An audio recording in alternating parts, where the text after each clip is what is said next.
Ya, baik. Alhamdulillah di video sebelumnya kita sudah membahas tentang fardu wudhu yang ketiga mungkin ya, yakni tentang membasuh tangan dan sudah menjelaskan apa saja masalah-masalah berwudhu dalam membasuh tangan.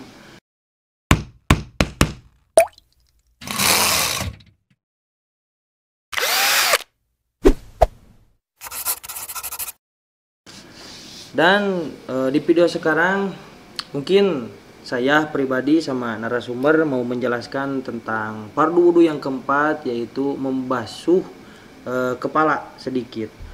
Oke, sebelum saya dan narasumber membahas, saya ingatkan kembali kepada para jamaah sekalian yang mau bertanya seputar hukum-hukum agama.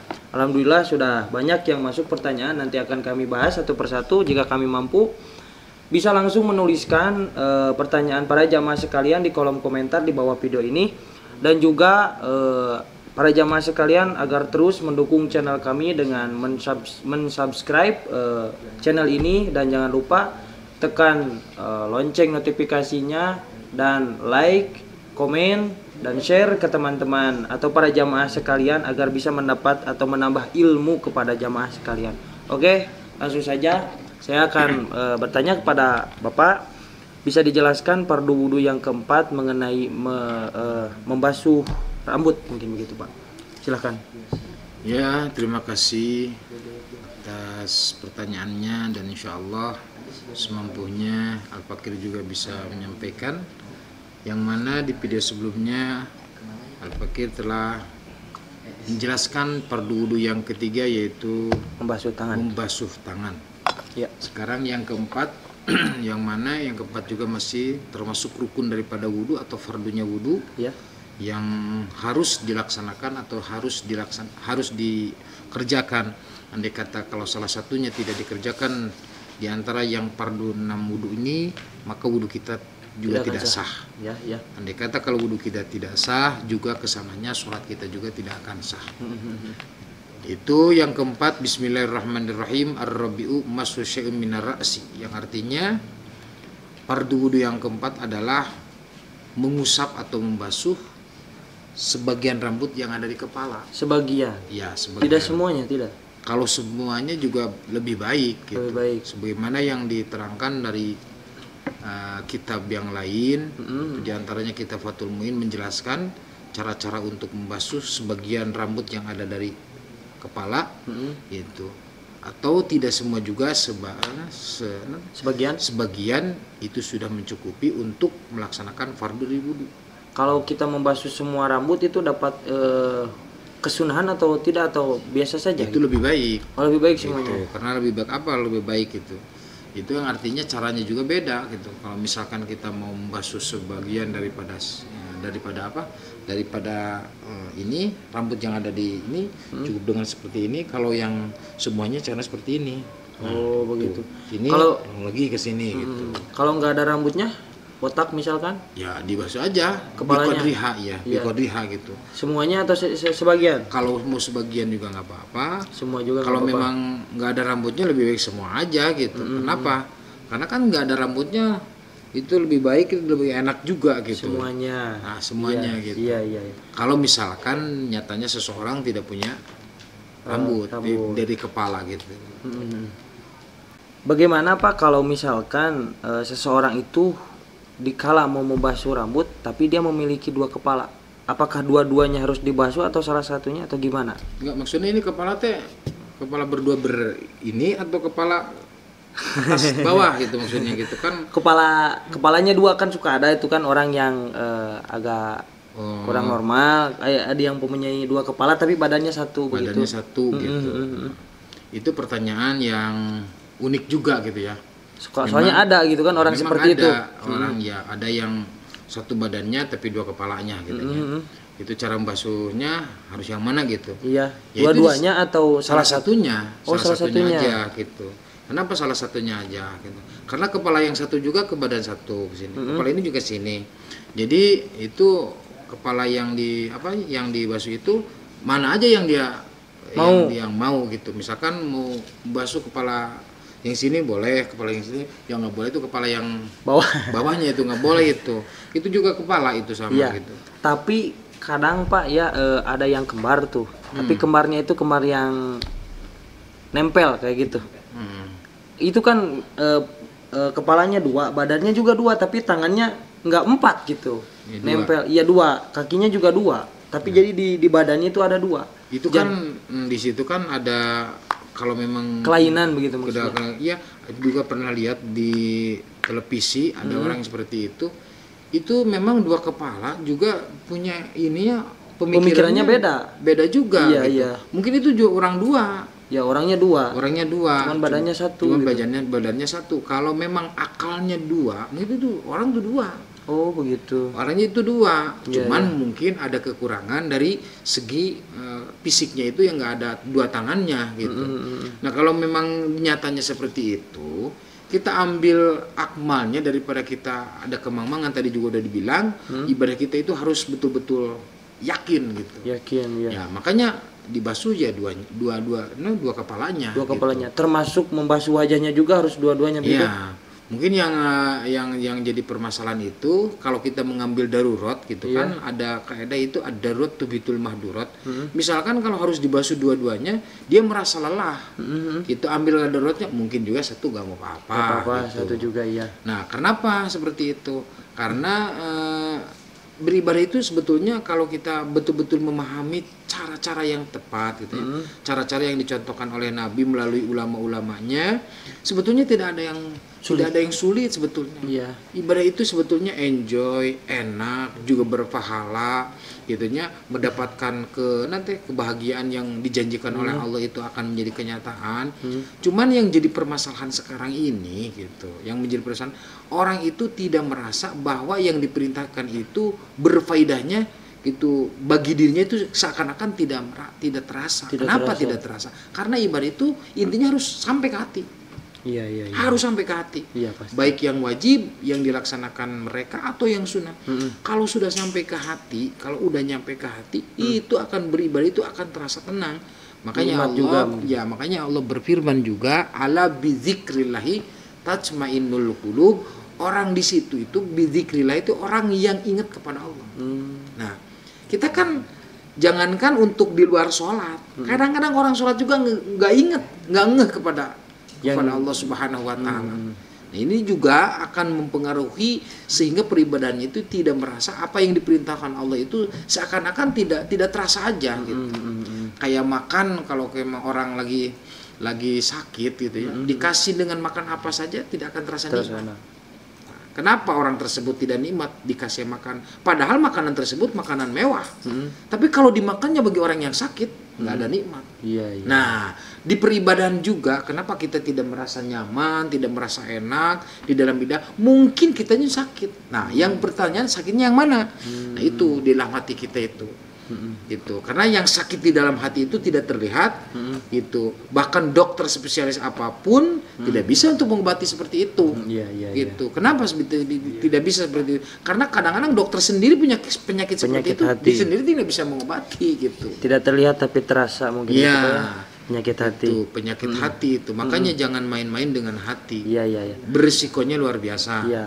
Gitu. Apakah ada perbedaan tata cara membasuh kepala laki-laki dan perempuan atau sama saja seperti itu, Pak? Ada perbedaannya. Bisa dijelaskan sedikit? Yang berbedanya begini, biasanya kebanyakan tuh istri tuh kalau perempuan tuh kesini biasanya gitu. Tapi di sini juga nggak apa-apa sini. Gitu.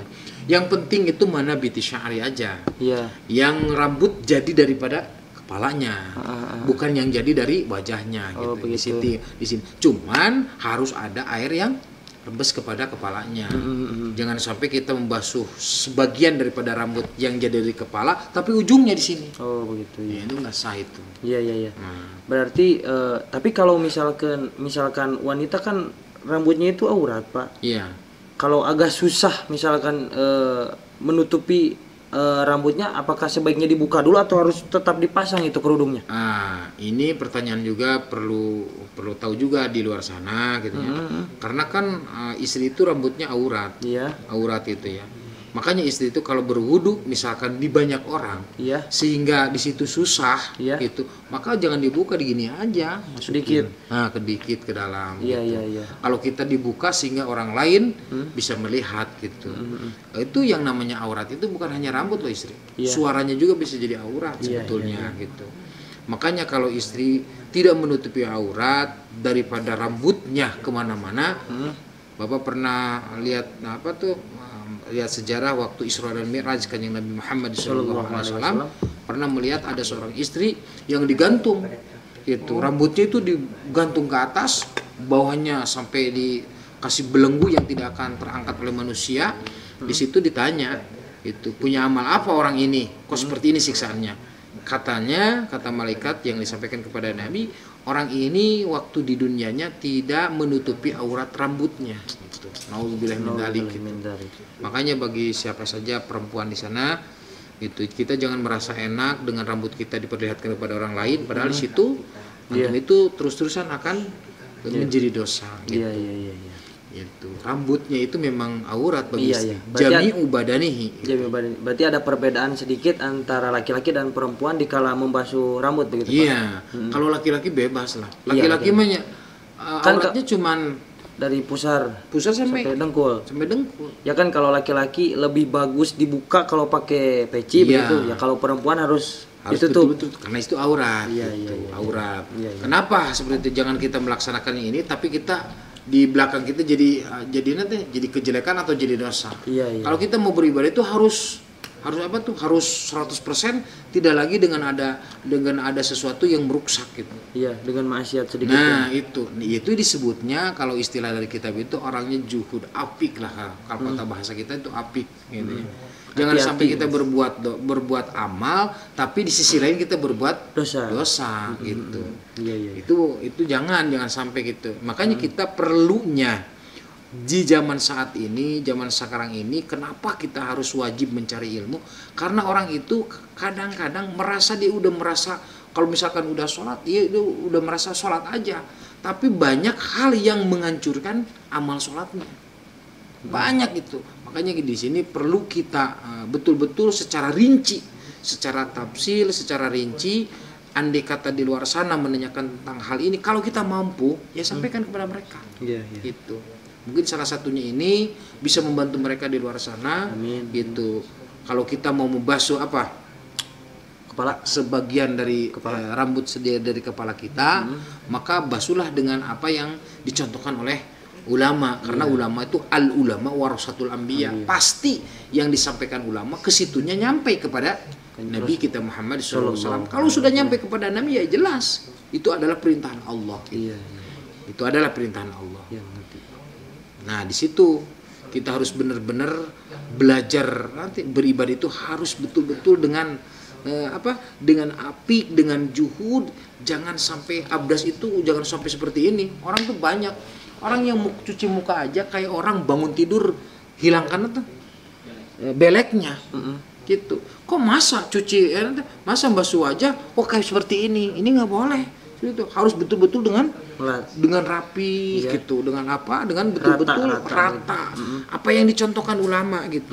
Terus cara membasuh pandangannya juga harus sampai sikutnya. Lalu kita mengambil kaidah mim babil yatim wala yatimul wajib lebih wajibun ya lebih. Iya. Gitu. Ya kadang kan orang-orang juga kalau wudu itu kadang suka takut basah lah bajunya atau gimana, itu juga nggak boleh. Itu juga di situ ada sunnah Rasul juga. Kalau kita mau berwudu, mau basuh apa tuh? Tangan. Biasanya kalau wudu pakai baju yang segini, itu yang harus kalau mengikuti mutaba'ah Rasul, Iya. kalau mengeluarkan itu kan harus kiri dulu. Iya. Nah, makanya kalau kita mau basuh tangan, mau berwudu, kita kan pakai bajunya tangan panjang. Iya. Nah, yang harus digilingkan itu yang ini dulu. Yang kiri dulu. Karena itu kan mengeluarkan. Iya. Nah, jangan yang di sini dulu ini mah karena itu tidak menyunah atau tidak mengikuti Sunnah Rasul. Iya. Kayak kita mau pakai baju misalkan nih.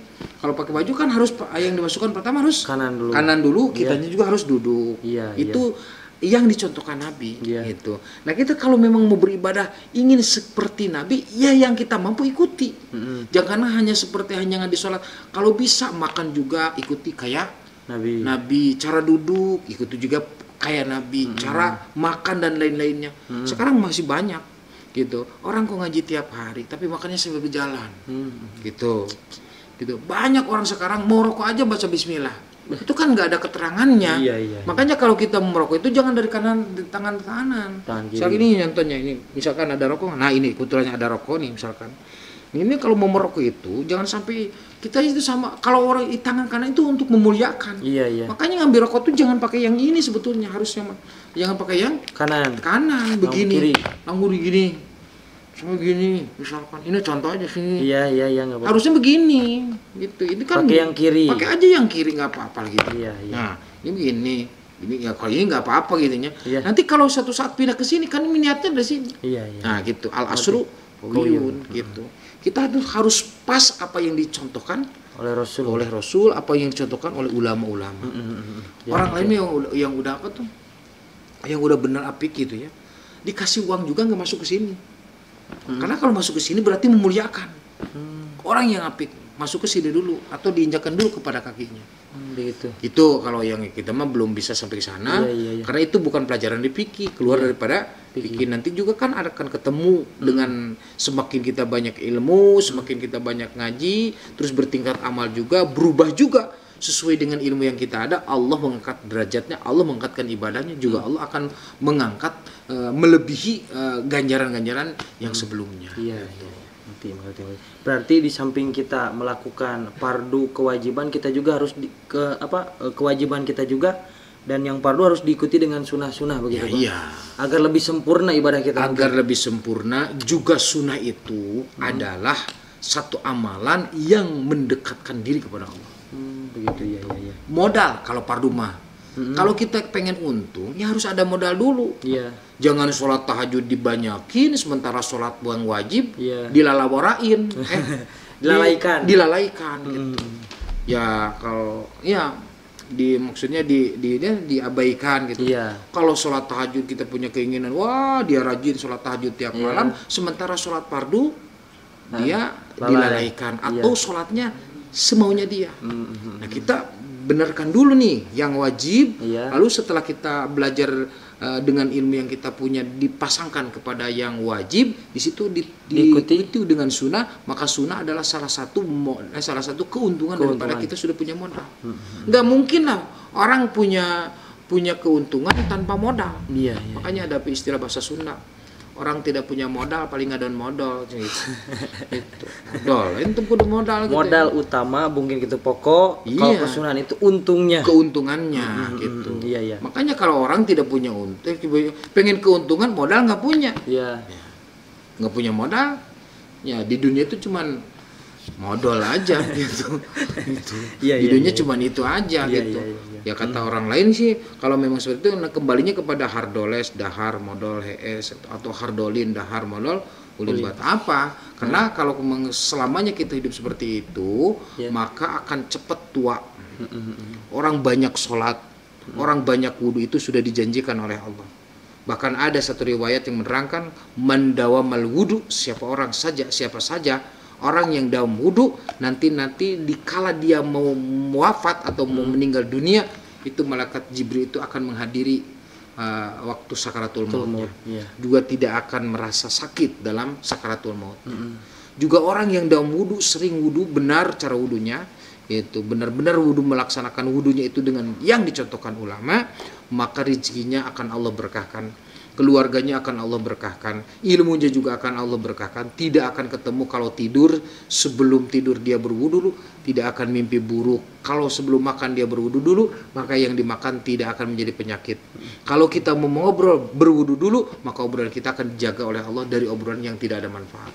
Maka wudu itu adalah salah satu toharoh, penyuci, bukan hanya saja kita beribadah agar diterima ibadah kita, tapi berwudu itu adalah, kalau ulama-ulama dulu sampai ulama-ulama yang sekarang yang apik, dia kemana-mana tidak melepaskan wudu. Dawam terus wudu. Dawam wudu. Makanya ada sholat li sukril wudu. Iya, iya. Itu bedanya sholat li sukril wudu dan tahiyal masjid. Kalau misalkan kita mau sholat li sukril wudu, itu habis wudu langsung kita sholat, jangan terpisah dengan kata-kata walaupun satu kata. Kalau saya emang nggak berkata-kata, cuma melihat TV misal, sama aja. Oh, jadi harus langsung Langsung itisol begitu kan? Iya, beres wudu kita berdoa setelah wudu langsung kita sholat. Itu orang yang dawam sholat li sukril wudu, Nabi sudah menjanjikan akan di surga tempatnya gitu. Amin, amin, amin, amin. Kecuali orang sholat tahiyal masjid. Kalau tahiyal masjid itu jangan sampai keduluan duduk. Oh, begitu. Kalau udah masuk ke masjid, misalkan keduluan duduk, maka sudah hilang pahalanya tahiyal masjid. Maka gantilah dengan bacaan tahlil subhanallah walhamdulillah wala ilaha illallah wallahu akbar 3 kali. Iya, iya. Begitu pula kalau kita setelah wudu mau melaksanakan sholat li sukril wudu, ternyata kita pernah kepayuan keduluan ngobrol atau ngomong, maka ganti dengan bacaan subhanallah walhamdulillah wala ilaha illallah wallahu akbar. Artinya kita tetap mendapatkan pahala daripada sukril wudu, kita dapat pahala daripada sholat tahiyal masjid gitu, seperti itu. Iya. Kayak kita mau makan, awalnya nggak baca bismillah, udah 2 piring baru ingat, wah saya belum baca bismillah, baca aja bismillah awwalahu wa akhiruhu. Jadi artinya kita tetap mendapatkan pahala daripada yang dijanjikan Rasul, kullu amrin dzibalin la yubda fihi bi bismillahirrahmanirrahim fa huwa aqtab wa abdar wa ajdam. Orang yang melaksanakan apa saja amalan yang mana amalan tersebut ada kaitannya dengan hukum syara, maka dulu akan bacaan bismillah, karena sebelum kita kerja, sebelum kita ngomong didulukan bacaan bismillah, maka itu tidak akan mengurangi